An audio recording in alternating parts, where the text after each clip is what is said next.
Hello and welcome back to Stock Market Weekly. I'm your host, Evan Medeiros. This is the show where we break down the notable moves across financial markets in 20 minutes or less. We're going to jump right into it. Thanks for joining us once again. A remarkable week of trading.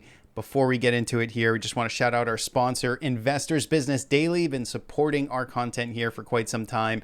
Thanks, IBD, for that. And we have a referral introductory offer for new subscribers to their Market Surge and their online digital subscription.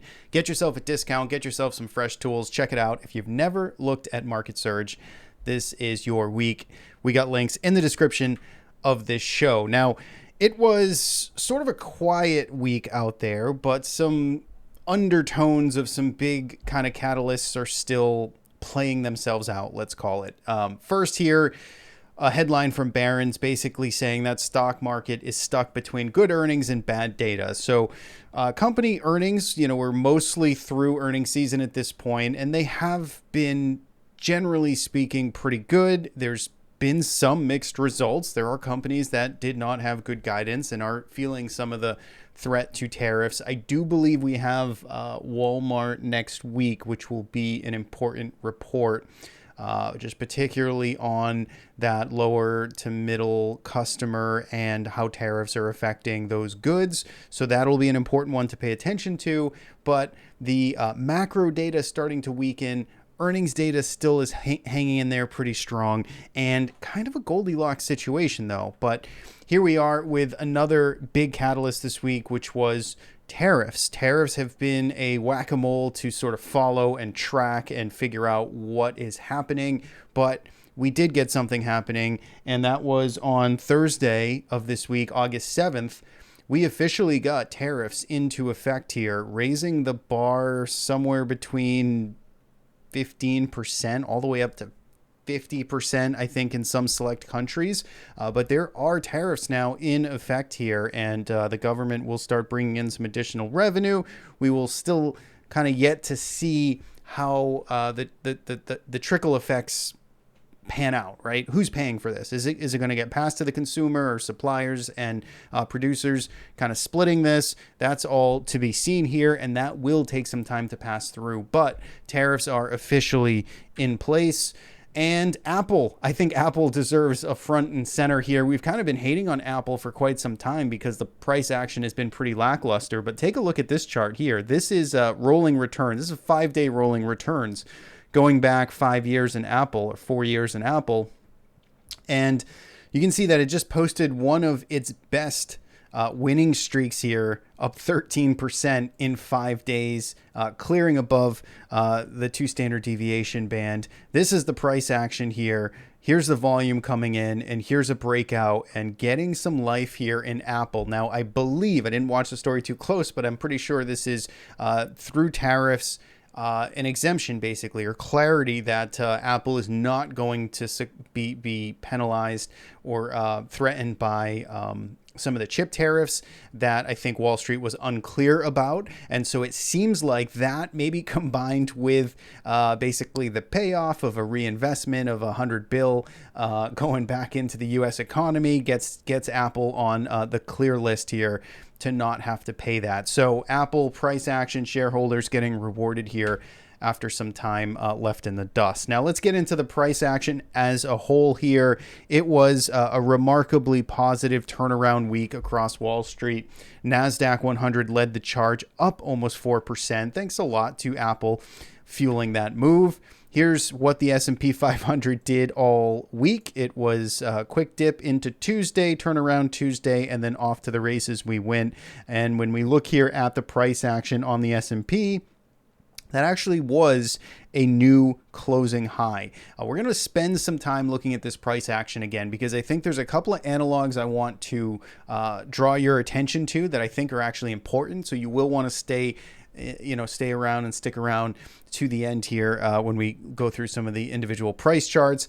VIX here is sinking. So we briefly got a touch, right? Feels like forever ago, but we were, north of 20 in the VIX, believe it or not, just over a week ago. And here we are again, finding our cushy, comfy seat back below 16, 15.51, sinking like a rock back towards the low end of this year-to-date range. Dollar index also weakening up.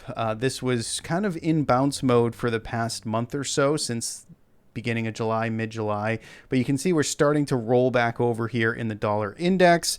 And if we look at interest rates here, we were higher this week pretty much throughout the week, catching a bid. Again, grand scheme of things, still pretty much in no man's land, still pretty much grinding lower here, looking over the past 3 months for treasury yields. Now, in terms of sectors this week, it was, again, a pretty positive week out there. Consumer discretionary and technology leading the charge. On the downside, healthcare getting hammered yet again. This sector really just can't get any help. I think Eli Lilly was a lot of the source of this week's pain, and energy at the bottom of the list. Now, our indicator here that measures price and volume across time, this is our smart trend filter indicator. It's available for download on our website. And this was in the neutral camp. Basically, a lot of sectors just kind of bunkered down into the yellow neutral kind of indecision, could go either way. And now after this week of trading, we started to get more sectors starting to join the bullish list here. This is on a daily time frame. So this is kind of our outlook here, basically saying tech stocks, consumer staples, discretionary utilities, those look good to us. Utilities have been in an uptrend for quite some time. We still got a handful of sectors here in the mixed sort of neutral state, and we do have 4 confirmed bearish daily signals here now. Healthcare, which is not new, this was from last week. Materials from last week. Energy from earlier this week, and real estate kind of bouncing around throughout this week. So it's a split race here in terms of kind of daily trends, momentum, and where things are moving underneath the hood. Now, speaking of under the hood, 52-week highs and lows, again, looking at this ratio, we are finally now starting to see more stocks hit 52-week highs. One should hope so, as the indexes are back at highs, but it's not a big, again, unanimous breath, acceleration or thrust to the upside. This is still fairly lackluster. We're going to look at some data here that shows a little bit of that bearish divergence under the hood. Percentage of stocks above a 20 SMA. I do think this is interesting now. I mean, again, we have S&P 500 closing at all-time highs, right? Within 10 cents. Maybe it didn't. I got to look at the final close, but it was pretty much at all-time highs. 44% of stocks, this is yesterday's data, so maybe it's a little bit higher now, are above a 20-period simple moving average. It's pretty lackluster, right? That tells you that the heavyweights are bringing this market up. If you want to put your bear cap on, right, you've got some of these divergences that are brewing. We're going to look at a few others in a little bit that are basically indicating, okay, we're not getting a rosy full participation from this market right now. Put to call ratio, we got that spike, and that spike is all it took to get enough fear in this market for offsides positioning to present itself, and now the markets are just bid again. So that was it. No consistent fear in this market, kind of one and done in that respect. Bitcoin here also getting some love this week. We were pretty clear in our calls here back-to-back weeks that Bitcoin was in consolidation mode and actually looked like it would want to dip lower. And then we have been saying above, as long as it stays above 110 to 112, it's innocent, it's an innocent pullback in our eyes. We found buyers kind of step in at this 111, 112 area, and it is bouncing, right? So this is kind of picture perfect in our eyes. Still seems like it wants to consolidate. Doesn't seem like it's quite go time yet. 120 though is the magical number. If we get some big, treasury company buyings this across this weekend and some reports, and we start squeezing above 120, then look out above type of thing. Bitcoin volatility on the other side. I posted this chart, which is again quite remarkable.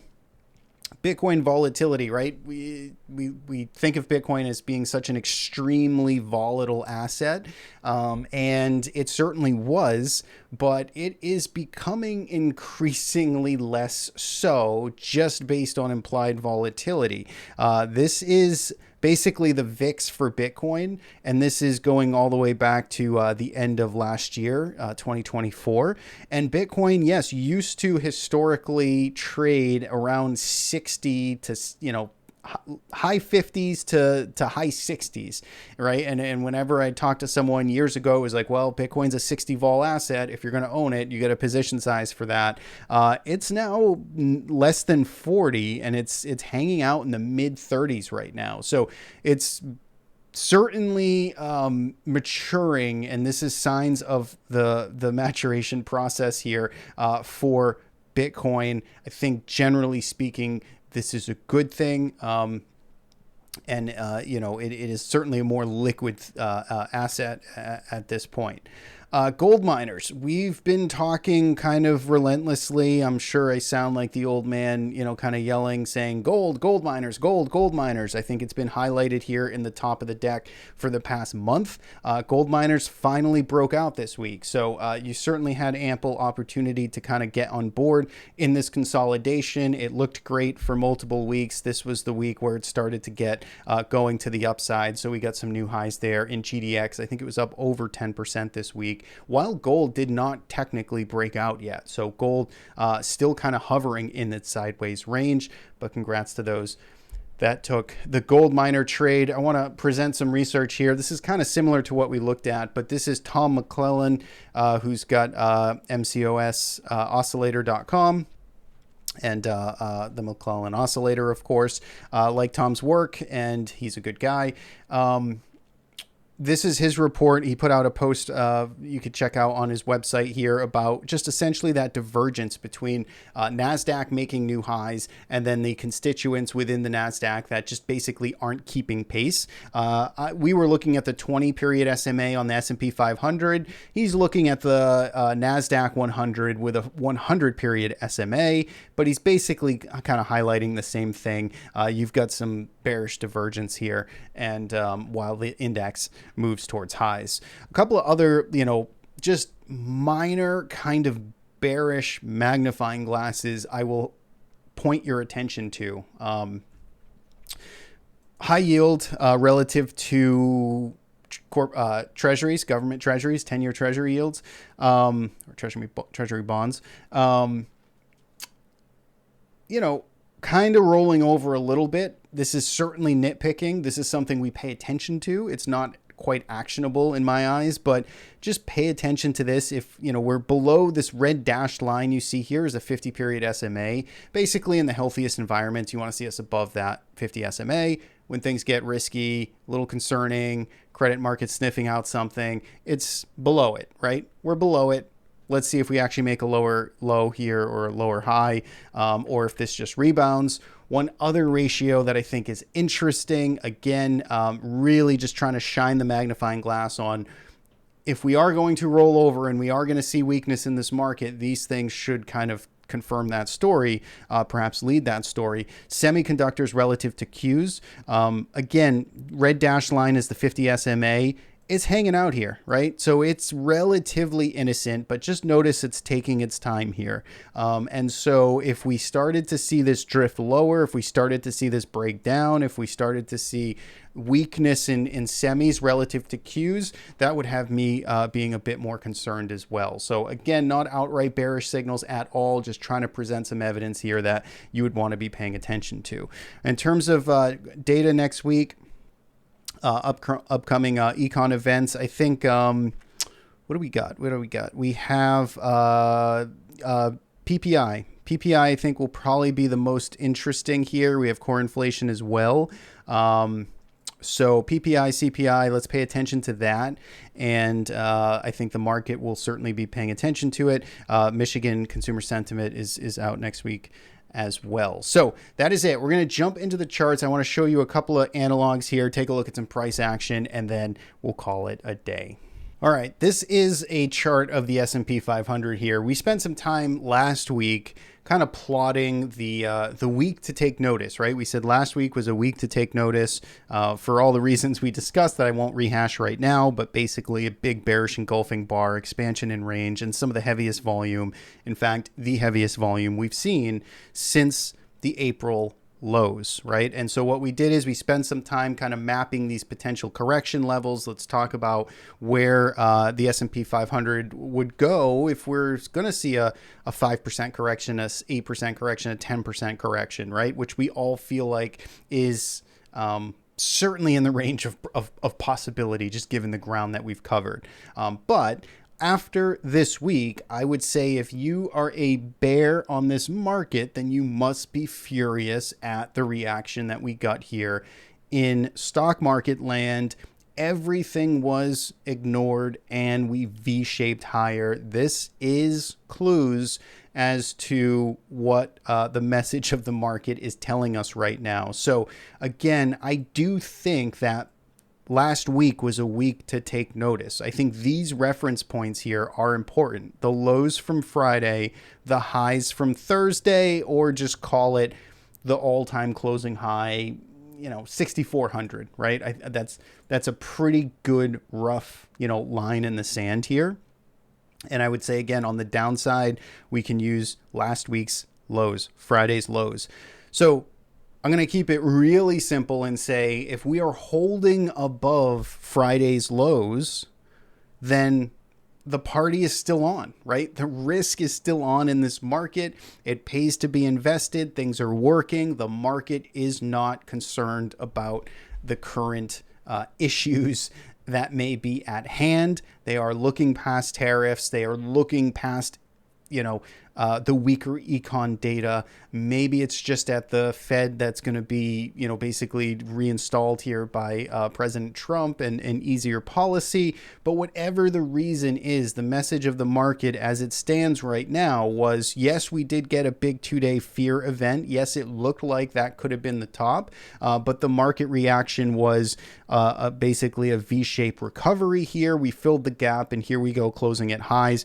I mean, the Nasdaq 100 looks just so much more bullish. You had essentially the same setup here, the cause for a correction, right? The ingredients for the bigger pullback, and instead we got an immediate buy the dip and new closing highs 1 week later with a VIX back below 16, right? So again, are we out of the woods entirely? No, of course, markets will move fast. And if they start to get upset next week, we could sink back into this range. And, then we would want to just follow the script accordingly. But I think, again, just to be as objective as possible, you've got to be constructive after a week like this where we essentially negated all of last week's heavy selling. We didn't find follow through and the market is shrugging it all off again. So for me, again, I'm keeping it simple. Above 6,200 in the S&P 500, risk is on, right? Positions are on,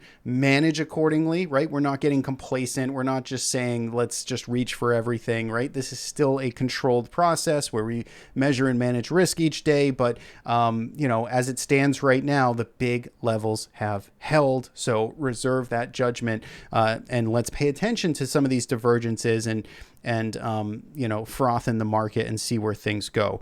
I do want to, kind of circle back here. And I am very much a fan of just studying price action in its, in its entirety, taking the bar by bar approach. This is what we do here each and every week.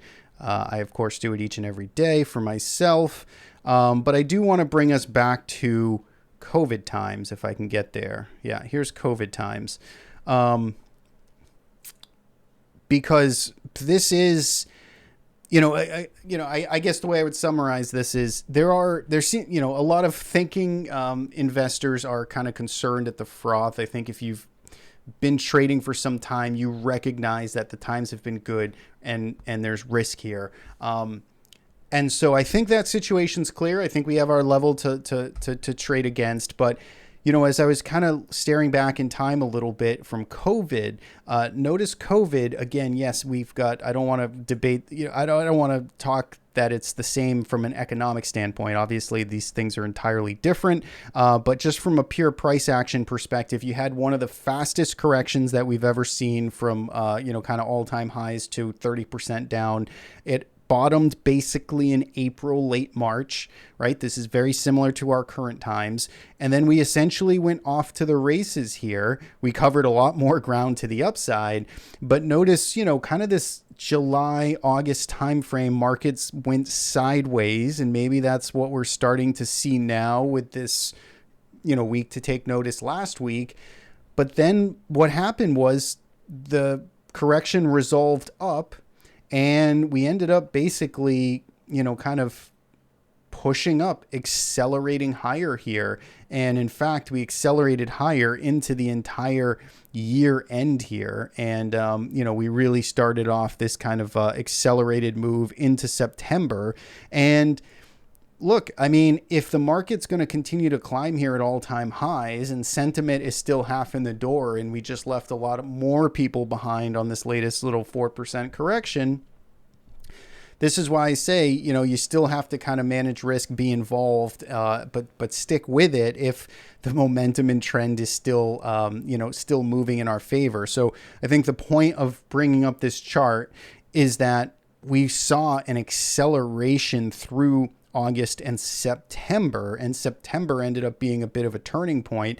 But through the rest of the summer, we saw price action get very kind of accelerated here with a quick 8% move in just like 2 weeks of trading. That's very much what this could, the rest of August could be. This is usually a seasonally weak thing, but I hear that so often that I start to think about, well, if everyone's pointing to August being seasonally weak, it's probably not going to be seasonally weak if everybody's prepared for it, right? So again, these are all open-minded scenarios. I'm not calling necessarily for, this big, rip to the upside. I just want to be open-minded. I want to participate. I want to follow what the price action is saying, and price action right now is holding up. So that's really all I have to say about that. We talked about Bitcoin, talked about gold. Gold here, again, gold miners broke out. GLD still consolidating. I still have a large position here in gold. It looks good. It could turn, but until it does, I'll stay involved. Apple, we already talked about this, so I don't really have to rehash anything else. And because we're going so long, not going to go into any other individual trade setups. We're going to leave it here. Thanks so much for tuning in. As always, hopefully these videos are helpful. We've got more information links in the description of the show, our IBD sponsor, our trading systems. And if you want to work with me, you can do that as well at thetraderisk.com. So thanks as always. Have a great weekend. Enjoy the summertime. We'll see you back here next Friday. Take care.